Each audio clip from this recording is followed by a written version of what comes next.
రఘురామకృష్ణంరాజు గారు. ఈ పేరు ఇంట్రడక్షన్ అవసరం లేదు ఆంధ్రప్రదేశ్ రాజకీయాల్లో. ఏ పార్టీలో ఆయనున్నా, ఆ పార్టీ మీద తిరుగుబాటు బావుట ఎగరేస్తూ ఉంటారు.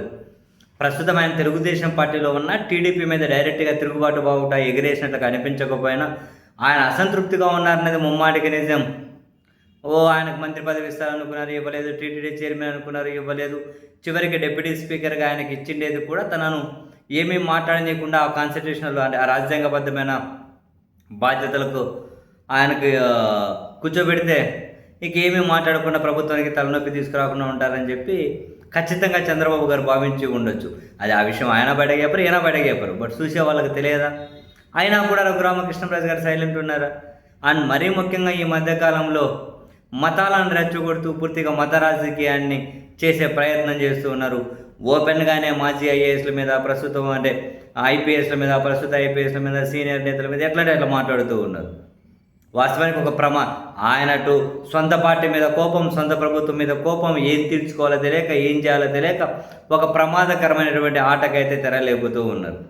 ఇక్కడితో ఆగకుండా ఇప్పుడు తాజాగా ఏంటి, నెక్స్ట్ ఒక స్వచ్ఛంద సంస్థ ఓపెన్ చేశారు, తెలుగు వీర లేవరాట. ఆ స్వచ్ఛంద సంస్థ ఉద్దేశం కూడా చూడండి, చాలామంది ఫేక్ ఎస్సీ ఎస్టీ కేసులతో ఇబ్బంది పడుతూ ఉన్నారు, వాళ్ళకి సాయం చేయడం కోసం అని చెప్పి స్వచ్ఛంద సంస్థ అన్నారు. ఇక్కడ కూడా మళ్ళీ ఆయన అందరికీ తెలిసే ఒక మత ప్రస్తావన కోణంలోనే, ఒక మత రాజకీయం కోణంలోనే దీన్ని తీసుకొని వస్తూ ఉన్నారు. నాకు తెలుగుదేశం పార్టీ మీద అభిమానం ఉంది, ప్రేమ ఉంది, ఆ పార్టీకి ఈ స్వచ్ఛంద సంస్థకు సంబంధం లేదు అని రఘురామకృష్ణరాజు గారు ఇప్పుడు అంటూ ఉన్నా, ఖచ్చితంగా ఇది చంద్రబాబు నాయుడు గారికి ఒక అలారం బెల్ లాంటిదే, ఒక అలారం వార్నింగ్ లాంటిది. అందులో ఏమి ఇబ్బంది లేదు. ఎందుకంటే ఇప్పటికీ స్వచ్ఛంద సంస్థగానే ఉండొచ్చు, రాబోయే రోజుల్లో అదిగో నా అభిమానులు దీన్ని స్వచ్ఛంద సంస్థగా కాదు రాజకీయ పార్టీగా మార్చాలంటున్నారని చెప్పి రాజకీయ పార్టీగా మార్చవచ్చు. సరే, అలా మారిస్తే రఘురామకృష్ణరాజు గారికి డిపాజిట్ వస్తుందా, తనకి గెలుస్తారా లేదా, ఇదంతా తర్వాత సంగతి. ఎవరైనా ఆ మాటలు అనొచ్చు, ఇదంతా తర్వాత సంగతి. బట్ ఏముంది, చెవి దగ్గర జరీగలాగా ఎవరో అంటే తిరగాలి అన్న ఏముంది ఎంతో కొంత డిస్టర్బ్ చేయడానికి. సో ఒకవేళ చంద్రబాబు నాయుడు గారికి ఇది ఖచ్చితంగా ఒక వార్నింగ్ బెల్ లాంటిది. ఇప్పటికే కొన్ని వర్గాల ఓట్లు దూరం అయిపోతున్నాయి అని చెప్పి చంద్రబాబు గారు వాళ్ళ పార్టీ కక్కలేక మింగలేక నానా కష్టాలు పడుతుంది అని రఘురామకృష్ణరాజు గారి విషయంలో కక్కలేక మింగలేక అదేదో అంటారే, కరవమంటే కప్ప కోపం, విడవమంటే పాము కోపం అని. సో ఆ చందాన ఉంది ఇప్పుడు వీళ్ళ పరిస్థితి.